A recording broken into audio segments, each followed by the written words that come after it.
This is Phantology. You may have heard of us. All right, what's up, Numenorians? This is Steven, your host from Photology Podcast.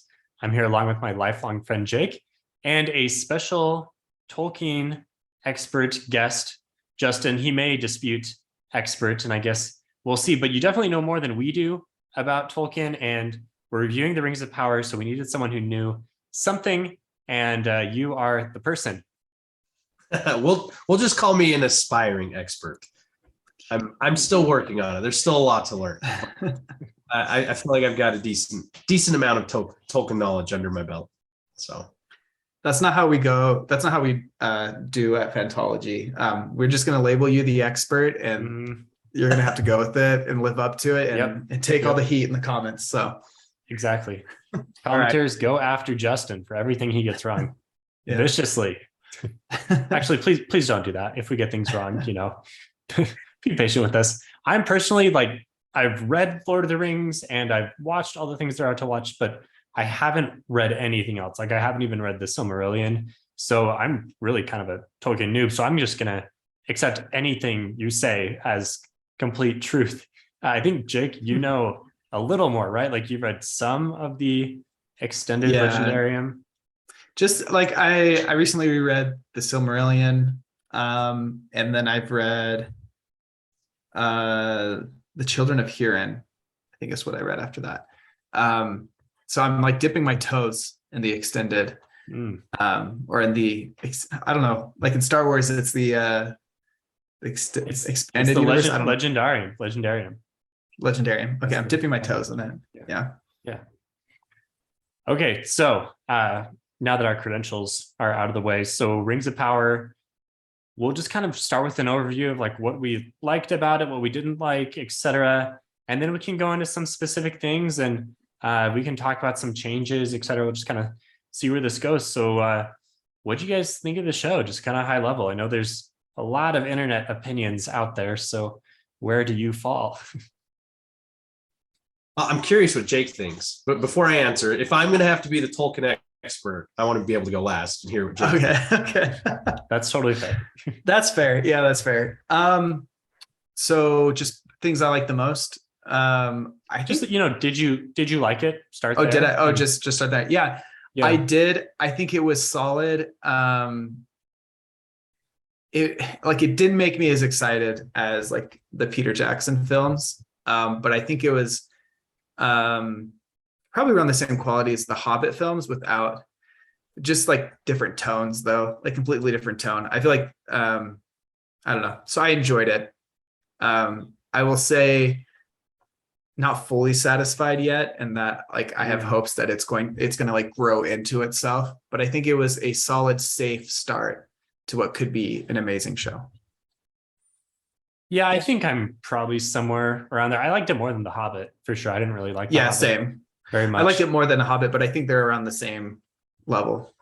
But, I mean, a beautiful show. Obviously, a ton of money went in. We all know that. So that, from that aspect, it was awesome. The writing was maybe, could have been better. A lot of the dialogue was good. There was some that was a little cheesy, and we can talk about some beefs that I had with the actual plot itself, but overall it was good. Like you said, Jake, there's all these internet hot takes if it was the worst thing ever to actually I haven't seen a bunch of it was absolutely amazing, but I think the rational thing to say is it was a good show. So I mean, maybe we're crazy for saying that, but that's where I fall. I think if House of the Dragon weren't on TV right now, it would be my favorite fantasy series on. But yeah, that makes sense. I'm mostly on the same page. I think I found it a little less cringy than The Hobbit. There were just things in The Hobbit that made me totally cringe, but Rings of Power was my overall takeaway is it was fun. And that's really what I went into it looking for. I knew what rights they had to the source material. So I was expecting there was going to have to be a bit of invention, and for what they had rights to, they did a pretty dang good job of telling the story of the Second Age. Few things that I didn't like, but by and large, I had fun. I had fun watching it. I'm excited to watch season 2. Yeah, I agree. I mean, I still find myself just wishing like that they could have gotten more rights to like other stories. To like, I would love a like Silmarillion anthology style TV show where like each season they just spend a couple episodes focusing on like one or two stories, you know? So fun. Yeah. The day that somebody puts the first age on screen, I Yeah. will be a happy man. As long as they do it well, obviously. Yeah. I think the music might be the best part of Rings of Power, though. I think they nailed the music. Oh yeah, it was very good. Yeah, before the show came out, I had listened to the soundtrack just like over and over again. It kind of became my like work chill focus music. So it's very good. I think my favorite part of the show from all the episodes was the song when the Harfoots were like going off on their kind of, in the midst of their journey, the journey montage, we'll say. Yeah. And that was really good. Like I felt emotions and it was just like really beautiful. So yeah, my favorite part of the show right there. Anytime you feel any emotion, that's how Steven knows it's going well. Wait, this must be good. Yeah. Yeah. No, I think the music is as good as I think I'll say it's as good as like Howard Shore stuff. I don't know. I don't know if I'm ready to go that far. I don't know. It felt like blasphemy coming out of my mouth. Feel sacred to me still. Yeah. But Rings of Power was really good. I liked the music a lot. Maybe as time goes on, it'll become like Howard Shore for me. But I agree. That song, I think it's called Wandering Day. I know my wife and kids, they were playing that song over and over and over again after that episode. That was a good one. Good music. Yeah, other things that you guys liked. What characters, plot points, what were things that you remember? I really liked Galadriel a lot in the beginning. I thought Elendil was done well. I liked all the dwarf stuff. That was probably the closest it got to The Hobbit in terms of feel, but I liked it. Okay. Yeah, that's funny. I see in the beginning, I really didn't like Galadriel. She felt too headstrong, was not thinking at all. And I understand that sometimes you got to have a character arc.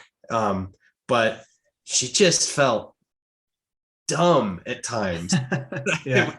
She was driving me crazy in the beginning, and she mellowed out towards the end of the season, and we saw a little more of that Galadriel wisdom. So I liked that. I agree about Elendil. He was awesome. Probably one of my favorite characters. I didn't know if I would be okay with Arondir or Arondir. I don't know how to pronounce it. Yeah. I think it's actually Arondir, but I feel I shouldn't feel nerdy on this. You guys are you're on Phantology podcast. I know. I'm with fellow nerds here. So I actually really liked him as a character, which surprised me. I thought he was going to drive me crazy, but I liked him. The characters. I thought Adar was a really interesting character. Yeah. What happens with him? Yeah. I could go. I don't know if we want to go in through all the characters, but I really liked those ones off the top of my head. I liked Elrond. His parts weren't as exciting, but I thought the actor did a great job, and I just really bought into the Elrond character. The dwarves, honestly, Jake, I thought the dwarves were kind of cheesy. Yes, so. I get that. I'm not denying that, but for whatever reason, but it was right. It was right for you. Yeah, the cheese in the Hobbit was not right, but for whatever reason, I accepted it. I liked it. Okay. I do think it's weird how, I don't know. I liked Elrond in this story. I just can't see how he becomes the Elrond in Fellowship of the Ring. Yeah, that was my only issue with Elrond, is it felt like this guy does not I mean, sure, there's like thousands of years separating them, like 4,000 years, but still, I would expect it to feel somewhat like the same person, and he didn't feel like it. I really liked him. The actor did a great job, but Yeah. it just didn't feel like Elrond. Yeah. But maybe as the season goes on, we'll get more of a transition. Or I mean, you can chalk up to any character changes as like, oh yeah, thousands of years passed, so now they're different. Yeah, And there's gonna be a war or two, you know, Yeah. like he'll that's get gotta right. He's got a lot of personal stuff that happens with his family that yeah, that's true. but yeah. Give anyone enough time to live, and they will become very jaded. That's the moral of the Elrond story. Not that he's like jaded, he's just very stern later on. Maybe he's jaded. I don't know. Yeah. I mean, kind of.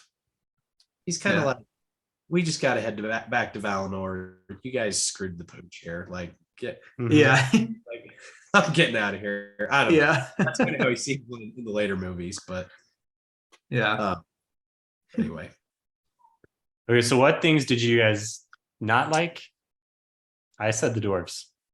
Oh, I was gonna say I should have said I liked the hobbits. I thought they did the proto hobbit Harfoots pretty well. Okay. Yeah, I agree. Yep. Disliked. I disliked the Sauron arc. Yeah, same. Actually, I think that's Just probably like a big talking point that we can go into. Yeah, that's probably my biggest gripe.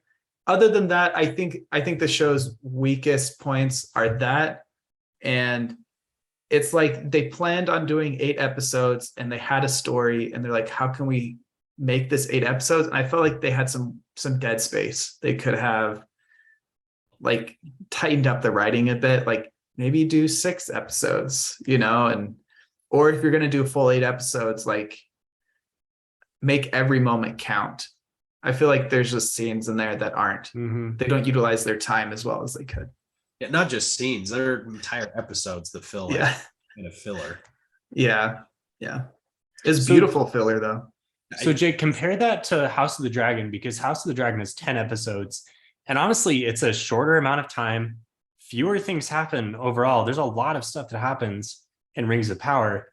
But how does House of the Dragon succeed? Because they have more filler, but everyone likes it more. It's not filler really in House of the Dragon though. Like every scene like is adding to the tension, like the intrigue, all the politicking, like everything that happens is like building a character's arc or furthering the plot or making things like developing the plot more, where it felt like in Rings of Power, it felt like more meandering.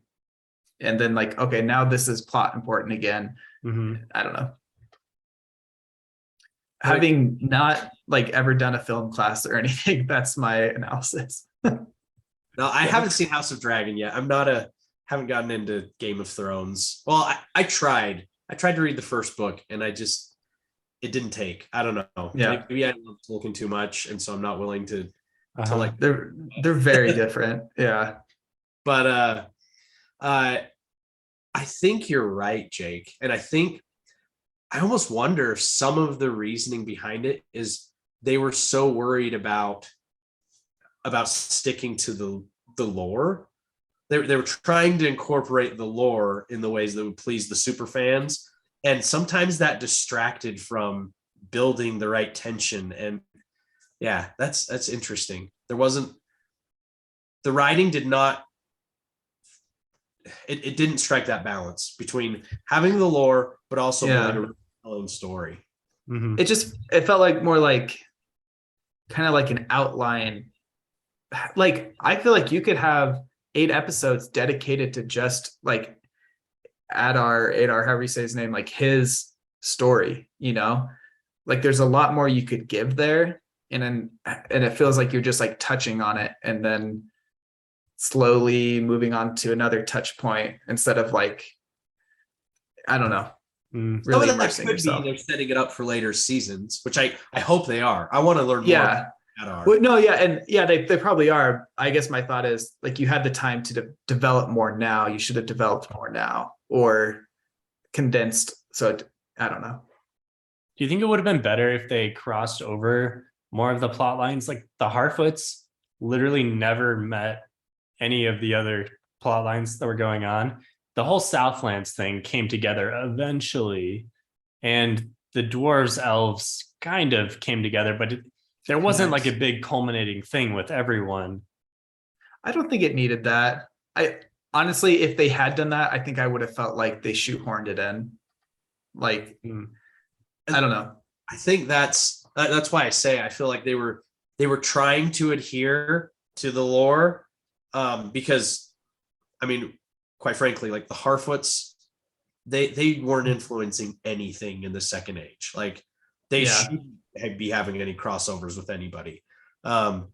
Southlands, like, I mean, that's all more or less invented stuff. So having them really, you know, have a lot of interaction with anybody except Numenor, which makes sense. It would kind of tie in later as Sauron comes to power in Mordor. There's a lot of interaction there, but yeah, I think that could have been interesting because it did feel a little bit jumpy and like, why are we learning about all these different groups? And it would have been interesting to see how they kind of came together, but it didn't make sense with the lore. Like I'm really actually curious to see what they're going to do with Nori and the Meteor Man, because they shouldn't be playing any part in the Second Age, really. So it'll be interesting to see where that goes. Yeah. I'm just realizing, like, I enjoyed watching their arc, but yeah, where is that going to go? Because right now the only connection is that they wanted you to think he was Sauron. Like that was the only connective point. And I think it was done really well when I think the directing and like editing of like revealing who Sauron is at that point in that finale episode where you're like, oh, Meteor Man is Sauron because the like cultist people were there, but then realizing, oh no, it's Halbrand. You know, we're doing spoilers, right? Yeah, we're doing spoilers. Okay.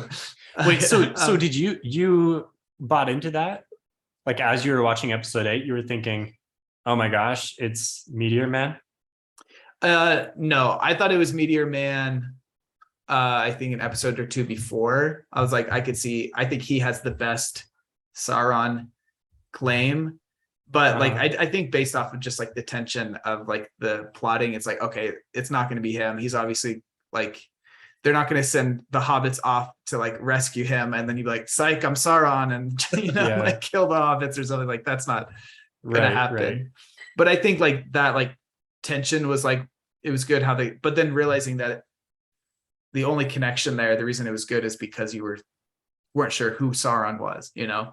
But now that we know he's not, like, how's it going to connect? I don't know. I assume he's supposed to be Gandalf. That's my guess. Yeah. Which I really hope he's not. But I don't know.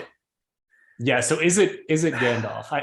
I think it is. I agree with you guys, but I wonder, like, is Amazon currently talking to the Tolkien estate saying, okay, you saw season 1, so we've got this dude and he could be Gandalf. Like we could make him Gandalf. If you want, the story would be really good. Lots of people would watch the show. And I know it's kind of against the lore, right? Because he's not, is that right, Justin? Like he's not supposed to be there until the Third Age. Yep. So I bet right now they're talking to the Tolkien estate saying, how much is it going to cost to call this guy Gandalf? Like, give us a number. I mean, they should be able to. Gandalf comes from, they have rights to The Hobbit, The Lord of the Rings trilogy, including all the appendices. I mean, they should be able to use Gandalf's name. But I thought that would be like a lore change that maybe wasn't allowed because he's not there till the Third Age, right? I mean, they've changed. Like the Balrog? Shouldn't have been there. I mean, they've made it. That was my understanding. That's a headache. Just not allowed. Yeah, we could really go into that. Yeah. my understanding is that they're not allowed to take material from stuff that they don't have rights to, but the stuff they have rights to, I think they can do what they want with it. Oh, so they From what can I- move stuff around. I think they definitely can. I could be wrong on that. I need to double check, but that's been my understanding. That's why we're Okay. I seeing mean, in the second. I mean, the whole- or looks like Gandalf and a Balrog. and like Sauron's story was completely changed in this. Yeah, Right. So Right, that's true. I guess in my mind, thinking that like crossing age lines just seemed really extreme, like that's against the rules. Nah. I mean, I think it does lessen a little bit. I don't think it's a big deal if he's Gandalf because of the timeline. I think it does lessen his character a bit, but it doesn't really show it that much in the movie. Just that he's like the newest wizard, and so he's kind of like I don't know, kind of like the underdog out of the order of the wizards, but ends up being the best, and like he has to kind of catch up on stuff. Whereas if he's been here for like 4,000 years, I don't know, but that's not a big deal in my opinion. yeah. I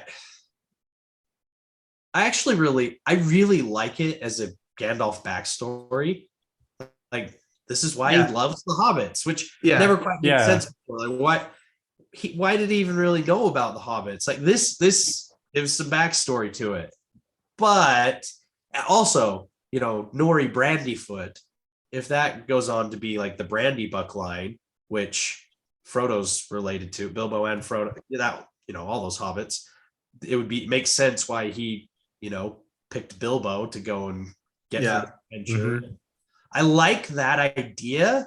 The only problem is, and I'm okay if they kind of move it around timeline wise, but where are they going to go with it? Like, Yeah. Mhm. in the events of the Second Age, what role Gandalf should not play a role? That will feel really wrong. So I don't know where they go from here if it is Gandalf. That's my only issue. Yeah. Yeah, I guess, I mean, maybe this is like skipping ahead, but like, like where do we see season 2 going next? I think without going to detail, there's like obvious things that we can see happening with the Númenóreans, with the elves, with Sauron, like there's a progression there. Like we have an idea of where that's going to go, Mhm. but no idea where, like what's going to happen with the hobbits, like, or with Meteor Man. And yeah, I don't know. What the last thing they were supposed to, they're going off to the Far East somewhere to like get some training. We don't know. He just was headed toward this constellation, the Hermit's Hat, I think it was called. Which And like the there's land of some Rune. allies there, but Yeah, Rune. Oh, Yeah. what'd you say about the Hermit's Hatch? that constellation, Middle Earth at this time, actually Arda, it should still be flat, not round, so they should actually be able to see the constellation wherever they are, but in the show he has to go to Rune to see this constellation. Oh, okay. When does it become round after the elves leave? Spoiler alert, we are going to get into what Tolkien wrote down about the Second Age, may or may not see on screen, but if you don't want any hints of what's probably coming up in the Rings of Power, then you may want to tune out now. It's after the fall of Numenor. After the fall of Numenor. I don't know if we're doing like spoilers for future season. Yeah. I mean, they've changed enough. Yeah. Yeah, I mean that's pretty obvious, but yeah, that is an important thing that's gonna, yeah. I mean, I can go into the details of how that ends up happening and why Eru decides to make Arda. It's no longer flat, but I don't want to. We can do that next season. Okay. No, I mean, I don't know. I think it's kind of hard to analyze what happened in this season with someone who's like an expert on the lore without like getting into how it could be potentially like how they could be connecting into future lore points. I don't know. I have this problem with all my friends and my wife. Like I can't talk about the show because I'm like I'm gonna just tell you what will happen potentially. I say we talk about the source material, what's going to happen. We don't know what the show's going to do. Okay. Like I've heard rumors that Halbrand is going to come back as Anatar in season 2. I don't know how that's going to happen because he's already kind of played his role in making the rings. Right. But There's more rings. They got to make more rings. he could have Numenor, yeah. But when he was Sauron when he went to Numenor. Like they knew he was Sauron, right?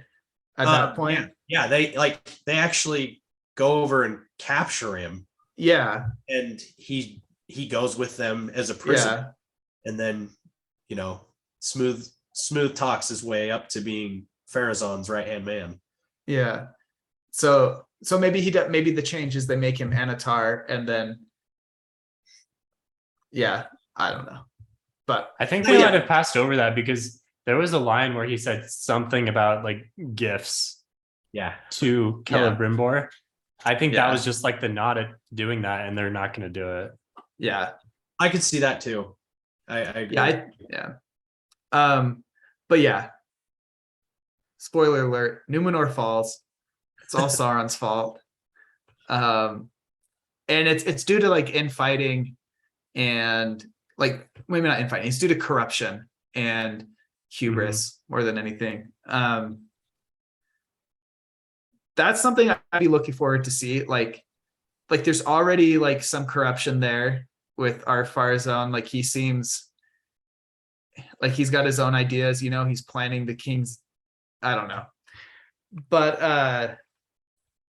I'm excited to watch that. I think that's where we're gonna get more of the, what you guys were talking about with House of Dragon. The intrigue, and that will be really interesting to watch, the political stuff within. I'm excited to see that. Do you think they're going to, because in the Silmarillion, he like they create like a cult of Melkor, and like I don't know, that would be cool to see, like some more, like a little more of the spooky side, That's where Sauron could easily show back up there, as an Anatar kind of figure. I don't know. I don't know. I hope they do something like that, rather than just like infighting, political intrigue, and like because they Numenor is destroyed because they send a fleet to attack Valinor, right? And then Eru intervenes, is like, nope, like that's too far. So that could still happen without like all the Melkor and like that kind of stuff, or Morgoth stuff. But I think it'd be fun to see that, like see like the city turn into, like, once this like great splendor turn into this like more, what is it, Minas Morgul looking area, like a haunted island thing. That'd be cool. But it's like a Shadow Logoth, Jake. Wheel of Time. It very much is. Have you read Wheel of Time, Justin? Not yet. It's on my list. Like I said, I'm just so enthralled with Tolkien that I've tried to dabble in other things, but they just haven't caught me yet. Hey, the first Wheel of Time book, the first like half or 2/3 is like, it's like a huge nod to Tolkien. It's like, yeah. Okay, so I actually tried Brandon Sanderson first, some of his other books, and I just got bored. I hope I'm not offending anybody here by saying that, but that's fine.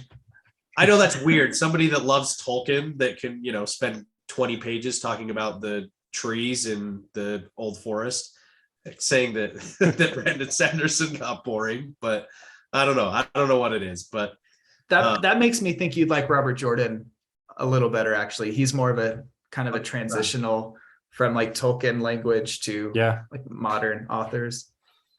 And so Shadar Logoth is in the first book. It's a city that they kind of pass through, and it was destroyed years ago because this wicked advisor came in and kind of turned the whole city against themselves. And honestly, sounds a lot like what we're expecting to happen with Numenor. Yeah. Yeah. That would be interesting. I honestly, I would be surprised if they did it. I think we'll see more of a. I think we're going to see. They're going to focus on the Farazan anti-elf thing. Yeah. And going full blown worship Morgoth level. They could do both though. They They could. could do both. I would love you to see have both. You have to show like it happened over the course of like generations. Yeah. And so Yeah. for you to do that within one short time, like that's quite the shift to make, you know? Yeah. So I would be surprised. Yeah. Okay, let's backtrack. Let's backtrack a little bit. I think there's a lot of things we could go off of from that last conversation. But the Halbrand Sauron thing, are we okay with it? For me, I'll give my opinion because I want to give it. So for me, after like episode 2 or 3, I was convinced this guy was Sauron, mostly because they were introducing this origin story that was basically Aragorn. And I was like, they can't just do another Aragorn. This is a dumb story. So who is he? He must be Sauron. And that was my whole reasoning of thinking he was Sauron. And then a few more episodes in, I was like, wait, this plot is way too convoluted. It doesn't work. How could he possibly be Sauron? And then episode 8 happened and he showed up at, where are they at? The elf city. Eregion. Yeah, right. He shows up there and he's super sus immediately. And it's like, okay, it's Sauron. Like, we don't need to think about it anymore. He's obviously Sauron. Yeah. Same. I was like, as each episode went by, I'm like, here are more reasons why it doesn't make sense that he's Sauron. But this episode has convinced me that this is what the showrunners are going to do, that he's going to be Sauron. Like plot wise, it didn't make sense, but like, it just felt like, yeah, that's what they're going to do.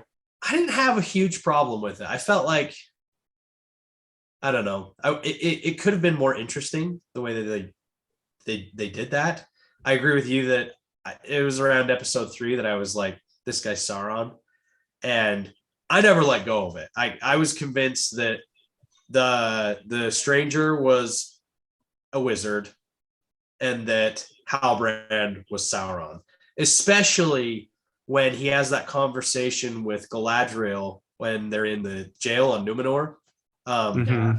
That was what convinced me, because he said the most Sauron thing that a character could say when he basically said, how do you get people to do what you want? You have to figure out what it is they how did he say it? Figure out what it is that they fear and that they want, and you help them get it, and then they'll do whatever you. I just said it really, really bad, but I think you know the part I'm talking about. Yeah. Once he said that, I was like, that guy's Sauron. Like, that is the most Sauron thing that could have been said. And as we went through the rest of the episodes, I mean, I didn't have a problem with it. I just think it could have been a lot more interesting. It was kind of, it felt almost just too predictable. Like they're trying to distract us with this wizard guy, but Halbrand's definitely like, what did he say to Galadriel? That he found the thing, the symbol thing on a dead body. Like, Yeah. what a Sauron thing to say. Like the whole time it just felt like, yeah, this guy's, he's got to be Sauron. I don't know. Maybe that was, I just thought it was kind of boring. I was really excited when he said, consider it a gift, just because I was like, I told you so. Because the whole show I was telling my friends that was Sauron. Yeah. But I was only excited just because I could say, I told you so. My issues with him being Sauron are, there's no like, okay, so he ends up getting to Eregion and helping them figure out how to craft the rings. But what did he do? Like, what part of his planning got him there? He was on this ship, ran into Galadriel, and then they got rescued by the Numenorians and got Numenor. You could say he was part of like spreading dissent there, maybe. Like I could see that being an argument. Like he like pushed politics in the right direction. And then, like you said, he didn't want to go to the Southlands, but he goes to the Southlands, and Mordor is created, which that is probably the worst part of the whole show, is when the Southlands text comes up and switches to Mordor. I don't know why Adar didn't just say it. Yeah. And then, but like he didn't really have anything to do with the creation of Mordor. Like that would seem like it was all Adar, you know? And then, and then from there, because of the Mordor stuff, he goes with Galad, and he gets wounded. She takes him to Eregion, and that's how he ends up in Eregion. And it doesn't seem like he's a master planner, especially in this point. Like that was like his whole thing, like this fooling everybody and having this plan. And instead it just seemed, I was talking to a coworker about it, and he was like, it was very serendipitous. Like it would be really hard to make this out to really be an 1,000 IQ move, rather than just he happened along to be in these places. Like, how did he plan out being on a wrecked ship when Galadriel jumped off away from Valinor? Like, how did he plan on getting the Southland? Like, it just, like he ended up doing what he needed to do, but it didn't seem intentional. And that's why I feel like it didn't work super well. Supposedly season 2 is going to explore more of what was going on beforehand or during the, I don't know. The showrunners have said like this is a fair criticism. We'll address it in season 2. But I don't know. We'll see. I didn't realize they said that. That's good to hear. Hopefully they have some good explanation. That's my biggest like issue with it, is like they felt they needed to make it a mystery because Anatar is like known by book fans, and they wanted some tension there. And so they made this convoluted plot that doesn't really make sense in my mind. But yeah, I guess the way I was framing it that was working for me was, obviously there's a lot of time compression going on in the show.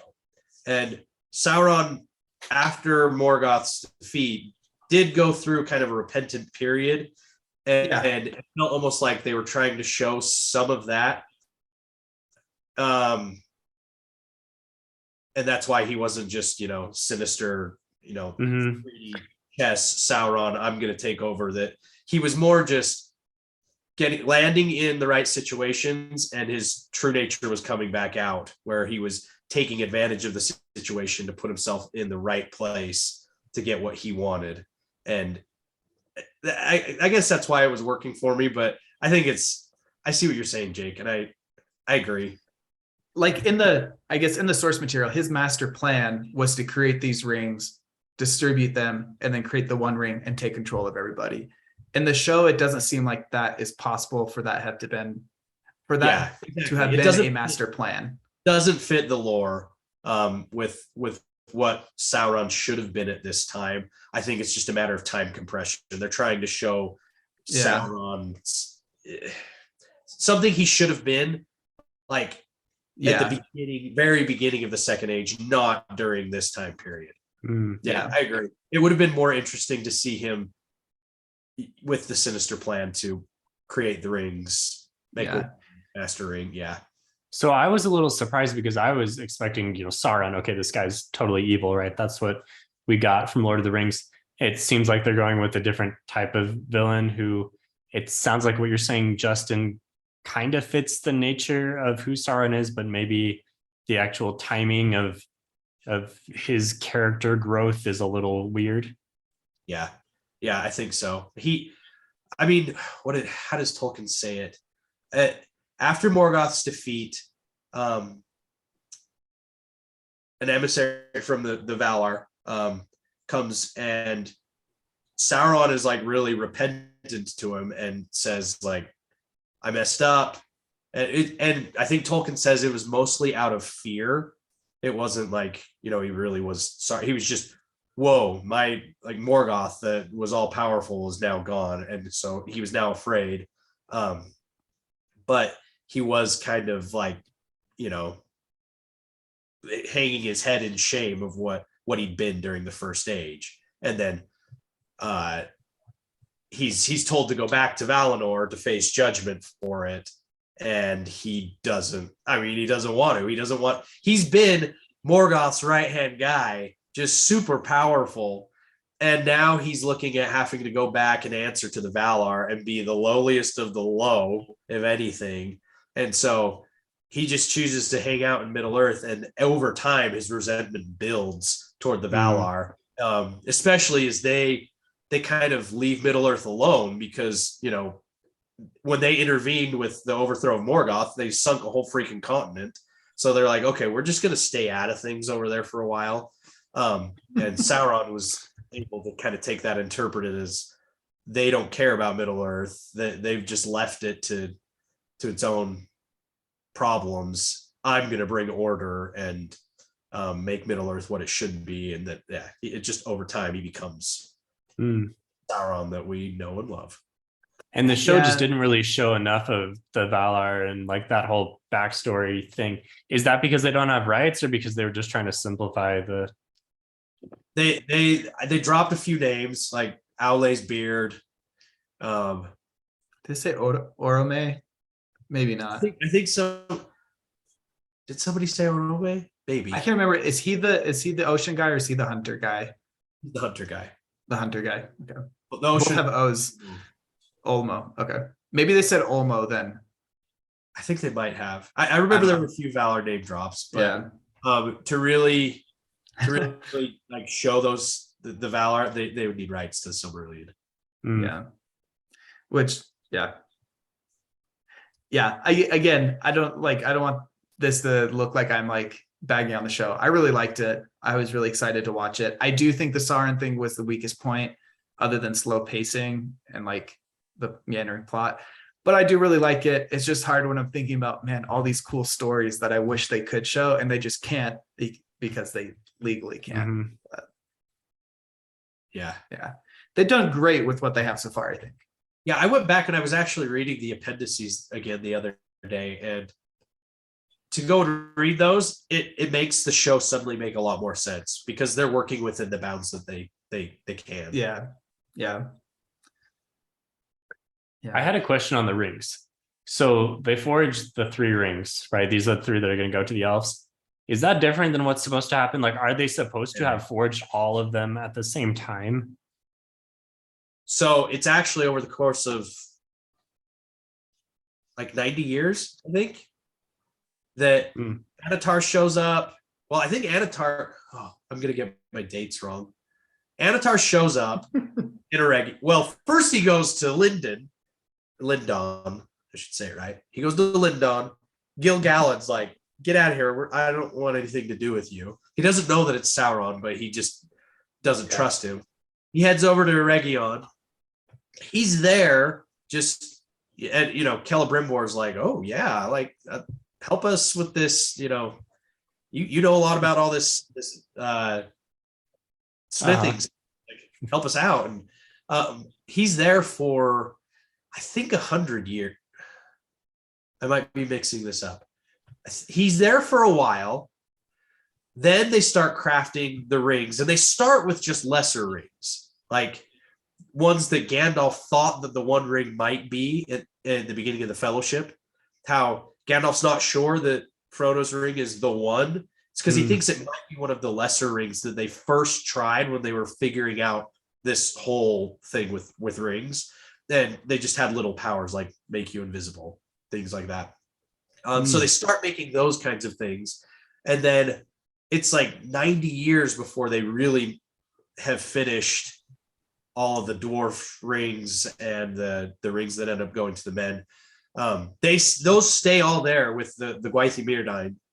That's the group that Celebrimbor leads. This is why we have Justin on for that word alone. Gwaithir Mírdain. Yeah. Okay.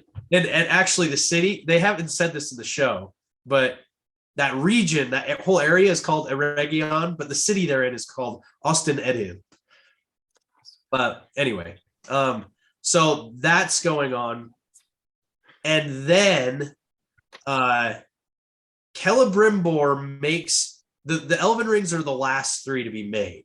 And he makes those without Sauron's influence. Sauron hasn't actually left yet. But Celebrimbor just decides to make these three on his own. Or Sauron might have just left. Basically, Sauron was not involved in making those three. Celebrimbor makes those on his own. And then Sauron makes the one in Mordor. And as soon as he puts it on, that's when the elves with those three rings perceive what Sauron's whole design was, and they immediately hide away the three elven ones. And then it's like another 100 years that Sauron starts raising an army, and then he goes and attacks Eregion. And that's when he takes the other rings besides the three and then redistributes them out. Yeah. So the Fellowship of the Ring makes it look like those rings originally went to the dwarves and the nine men, but yeah, you're right. That Sauron sacks Eregion, kills Celebrimbor, takes all these rings, and then he distributes them to power hungry dwarves and men. But because Celebrimbor made them on his own, that's why like Gandalf uses one of them, Galadriel uses one, and Elrond uses one in the Lord of the Rings, because Sauron doesn't have his ring, and these rings are independent, so they're not corrupted by him like the other rings. But yeah, so they are tied to it. Like they're tied to it, right? Yeah. I'm interested to see if that's why they decided to go with this whole weird mithril thing. That the mithril is what ties the one to the other ring. That's another thing. That's another thing I thought was like, again, part of like is this a master plan? This doesn't make sense. Like the fact that there's corruption in Eregion, and like, but mithril can solve it, and the mithril is needed for the rings. Like all of these like coincidental things that are happening, and like there's no way from what we've seen that Sauron could have been involved in any of this, but it all serves his final goal of creating the one ring. So I mean, I'm okay with him taking advantage of a situation that he walks into, but I do agree with you, Jake. It would really have been a stronger plot line if they were able to show him in the shadows influencing things a bit more. It just seems so opportunistic right now. Yeah, it's very opportunistic, whereas the source, like Justin just explained, like this was all part of his plan to gain dominance over people. Like this long con of, hey, let's like make rings, and then these rings are getting more and more powerful. Like, you guys want to use the rings, and then in secret, okay, now that they're using these rings, I'm going to make a ring that can control them all. But also very tricky, and Justin, you mentioned this a few times, but very tricky to do when you're trying to compress all this time into a TV show. Like it just can't work the same way when the Sauron plan is years in the making. So they have to change it somehow, but I agree with you. It'd be nice if they changed it to show Sauron like being a little smarter. Yeah. I think they still should have gone with him as like the puppeteer behind the curtain, but yeah, agree. Yeah, I think that would have been a stronger way to do it. I agree. Okay. Are there any other plot points that we need to? I'm trying to think if I had any more questions, because we got to talk about some. At some point, we got to talk about mithril. I have a lot to say on that. Do you have questions on mithril? Give us the Spark Notes version of what we need to know. Mithril is a metal. It is not this magical thing that got made when lightning struck a tree with a silmaril in it while a Balrog and an elf were fighting. Like the thing I love about Tolkien is he knows when to go into like ridiculous levels of detail, and he knows when to just leave it to like imagination. And this was something where they were trying to explain mithril, and it just over explained it and made it dumb. I didn't. So that is not canon. Well, none of the show's canon, but that is not the lore. What was a silmaril doing in a tree on top of the Misty Mountains? That's what I want to know. That doesn't make any sense. And the whole, I hate that the rings were created. Really, I mean, there was good intention behind it. Like Elrond, for example, they're trying to save the elves. That's a whole other thing we could go into that I think was a miss, but they're trying he's trying to save his race, right? And like it was this noble thing, even as you see his interactions with Durin, and like it was a noble thing that he was trying to do, and in making these rings. Yeah, Celebrimbor was a little bit weird about it, but they really were trying to save the elves. But Tolkien told this story like this is when I don't like changes to the lore, is when it changes the fundamental like lesson of the story. And Tolkien was telling it as the elves it was their hubris that made them make these rings. They were trying to avoid consequences of stuff that happened clear back in the Silmarillion, the Kinslave. Remember that, Jake? Yeah. Like, of Mandos, and then elves will fade if they stay in Middle Earth. Like they're trying to put that off and not have to deal with those consequences by making these rings that stop their fading while they can, and so they can stay in Middle Earth and have their own dominion and never go back and answer to the Valar. It's their hubris that like makes them create these rings and then leads to Sauron's rise. Instead, in this show, it was actually a noble thing that they were trying to do, and they're going to pay dearly for it. Like I don't like that. I don't. Yeah. That feels off from Tolkien. Yeah, and also I feel like, and this can be said about a couple things in the show, there's like too many MacGuffins of like, oh, there's this creeping like corruption, and it's only there so that way they need the rings. Like it's not really there for any other purpose. Whereas they had like you're saying, they had a better need for the rings in the source material. No. I kind of wandered off into talking about the elf stuff, and I didn't get back to Mithril. Mithril, I don't like how what makes these rings of power is that they have mithril in them.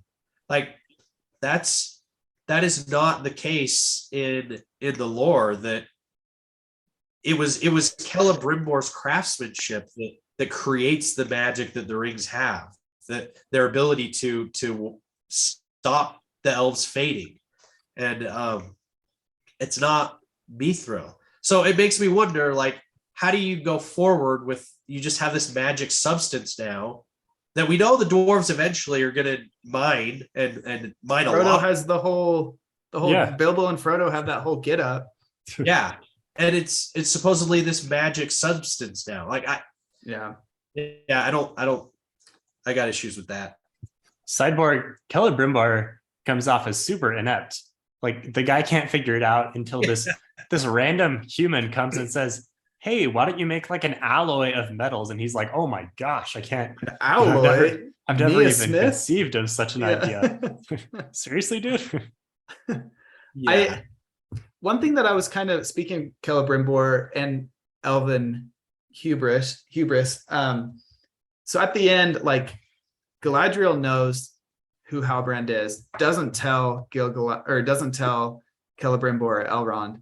Elrond seems to figure it out, but after seeing the ring decides not to say anything, right? Like that's what I interpreted by him holding the scroll at the end but not saying anything. Mm-hmm. So does Sauron know that it's Sauron, or just that Halbrand is this sus guy that seems to know more than he should? I think just a sus guy. Like I don't know how he would make the leap to Sauron from there. Right. But still, like so it's kind of showing that hubris, but in like a weird way, more like it feels like they're attributing these rings with the same like allure as the One Ring. And I don't really like that. But yeah, that did bother me how like Galadriel knew, and Elrond apparently figured something out, but they just went forward with, instead of 2, we're gonna make 3. Like that'll fix it. I don't know. I was waiting for Galadriel to actually be Sauron in disguise, and like to see like Galadriel actually like tied up somewhere. Like that's how out of character it felt for me, for her to just walk in and be like, "Hey, get me one too." And yeah, we probably won't see that guy anymore. we're good. No worries about who he is. He's only the guy I've been chasing and trying to kill for like my whole life. But Uh-huh. I don't know. You know, I was actually more okay with it than you guys were. I don't really have any of the lore background in this, so none of that bothered me. But I saw the allure of them wanting to create the ring that would save, like wanting to create this thing that would save their race. You know, whether or not that makes sense from lore wise, I wasn't really thinking about that, but I got the idea that they needed it to save all of the elves. And so that was okay because it seemed like they were basically saying, well, Galadriel's saying, you know, I know that Sauron is behind this, but we can probably outsmart him because we'll know and we'll have, you know, this power to stay here. And so I saw the same like elven hubris that you're saying was actually the cause of this. Like that was still there, but in a different way. So I think I'm okay with it. It's more just arrogance rather than like actual hubris. But Yeah. Might have to define the difference there for well, like hubris is more like arrogance toward, or like I don't, but it involves being towards like an authority, like specifically like gods or like the Valinor or the Valar. So instead of like Justin was saying, the elves were cursed. I don't know if curse is the right word, but they weren't like, It was a curse. The Doom of Mandos was a curse. yeah, well, I didn't know if a doom would be a curse, but yeah, because they also use that as kind of just like prophecy. But like, hey, you're not gonna be able to stay here, like because you are immortal. These are mortal lands. Like you can't stay here forever. And so to like they were defying the Valar, and so that's why I see that as hubris. Whereas this, they're not defying anything. It's just kind of their own arrogance. Like, you know what I mean? Like they're not defying the will of any authority figure by doing this. It's more just, I want this, so I'm going to do it. But I don't know what the actual definition of hubris or arrogance is, but yeah, I get what you're saying. That's mine. I could be wrong on that, but that's like the difference I see in the feeling. One is like more directed towards actually something, whereas this, it was more like individual. But yeah. Do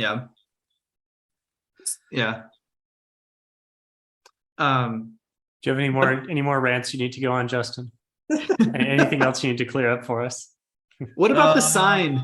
The sign of Sauron and the Southlands. How lame was that? Sorry, I'm just thinking about all the things I was disappointed with now. How it was a map, but the map was like carved into her brother for no reason. For what reason? Like, I'm gonna carve a map and then send the body. Yeah, like yeah.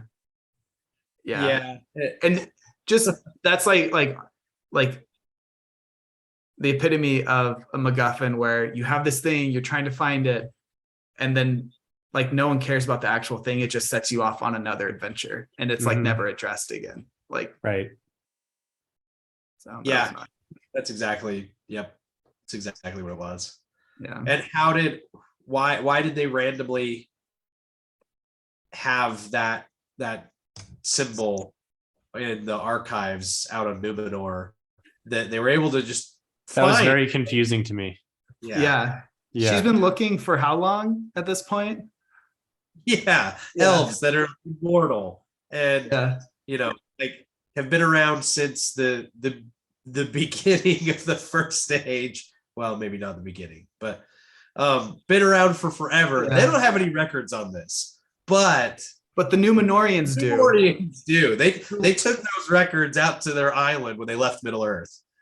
And like, who taught the Numenorians? Like elves, right? Like that's like exactly. Like, that's where their knowledge comes from. Special. Yeah, but I was a little confused by Numenor. I had to do some internet research. I wish the show would have told me a little bit more explicitly, like from my findings on Wikipedia or Screen Rant or wherever. So the Numenorians are like super men, where you know they can get. It's basically like Aragorn's progenitors, right? He can be. Yeah. They're really old and they're supposed to be taller than the other men, which like I'm fine. They don't need to be taller in this show, but I didn't get that like basic understanding of a difference. The only thing I got was the Numenorians had a cool city and an advanced society, and the Southlander men allied with Morgoth back in the day and now have to live in the mud. Yeah. Yeah, that's true. If you didn't have that all that context, that's exactly how that would feel. Yeah, you're right. Yeah, it would have been cool to get more like, I mean, they kind of, I don't know if they actually, they do mention like Elwing and Arendelle, Yeah. but I don't know if they really connect that to, do they even talk about Elrond's brother? They did. They were They when did? they're in the Hall of Lore, and Okay. there's that tapestry that has Elrond and Elros on it. Okay. So he was mentioned. Yeah. But I thought it was interesting. I loved that they had the big statue of Arendelle. Yeah. In, Armenelos. That was cool. Or I think it's Armenelos.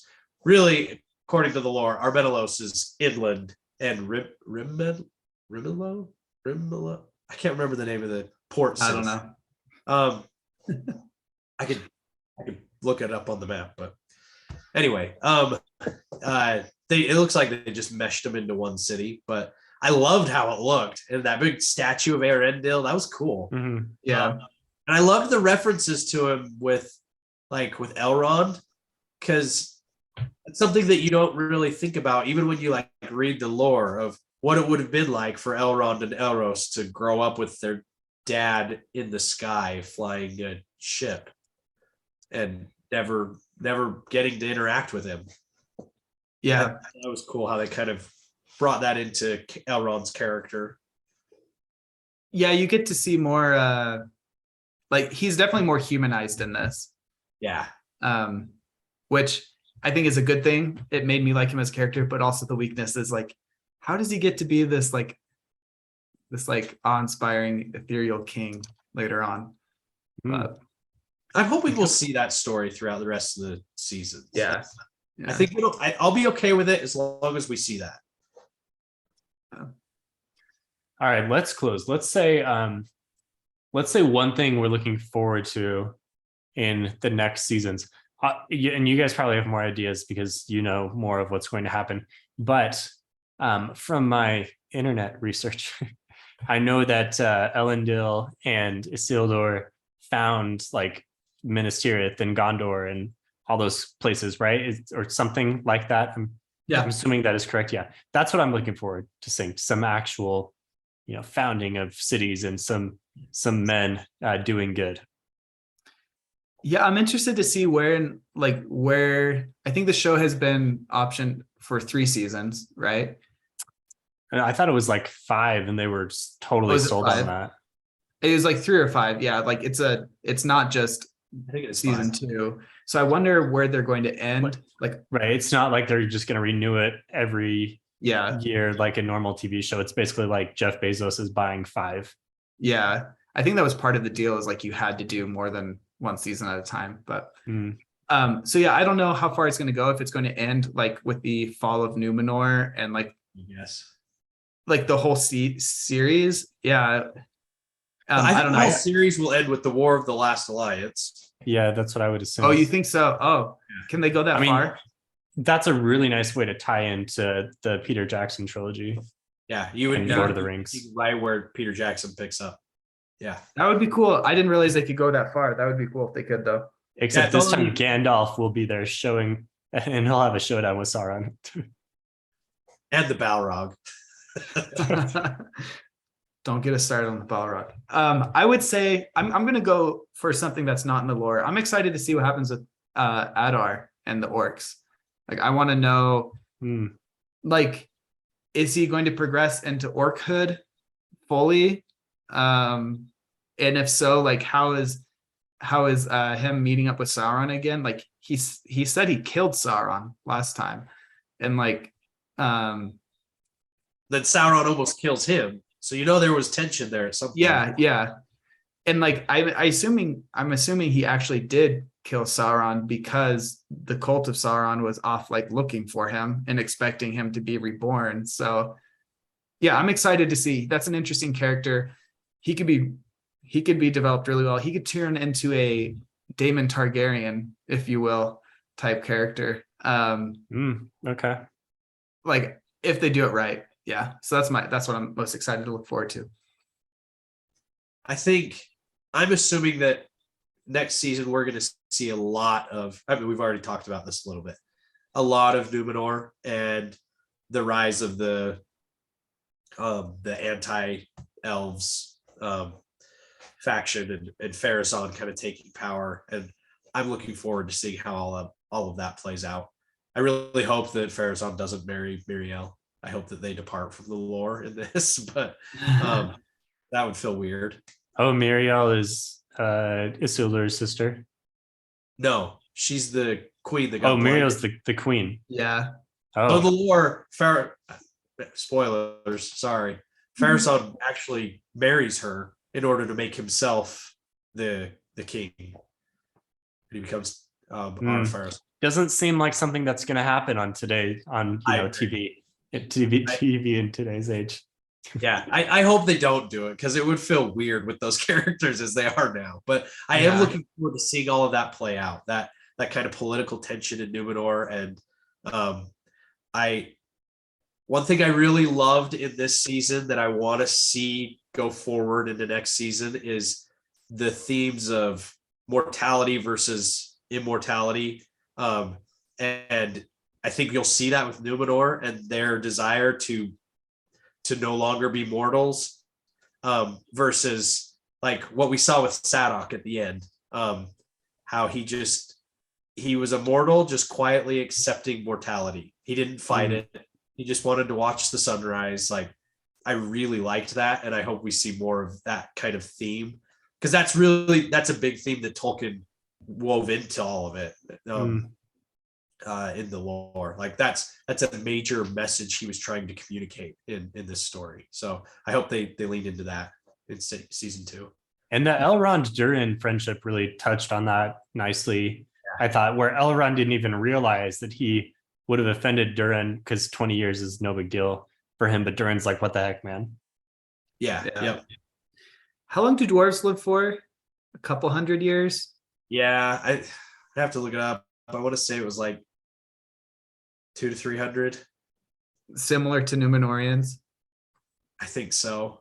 I could have that wrong. I'd need to double check. Okay. Like I said, I claim to be an aspiring expert. Not an expert. He's the expert. You guys have heard words you've never heard before in relation I know I have. Yeah, so that's how you know it's the expert. You don't get anything else from this. Just remember, Gwaithí Mírdain. Gwaithí Mírdain. Got it. Attempt to spell that in the comments, please. Yes. GWYTH.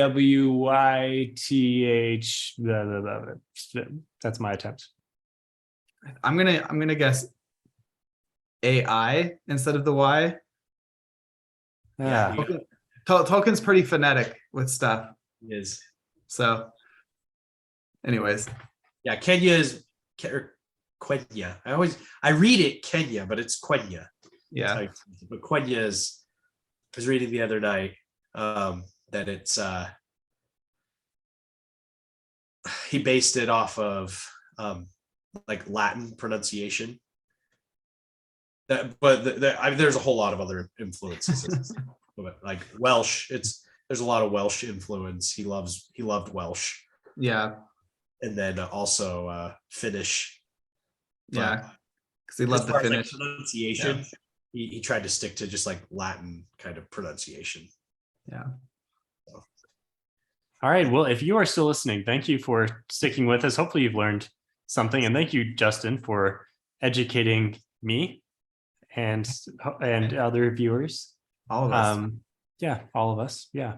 We'll have to do more Tolkien stuff, because this was fun, and I'm horribly ignorant on Tolkien things, and Jake's been trying to get me to catch up, but I've been resistant. But maybe this will spur that a little bit more.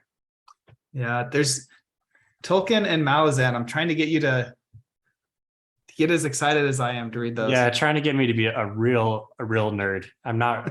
I'm just an aspiring nerd, but yeah. Well, I'll give Wheel of Time a try if you give Tolkien a try.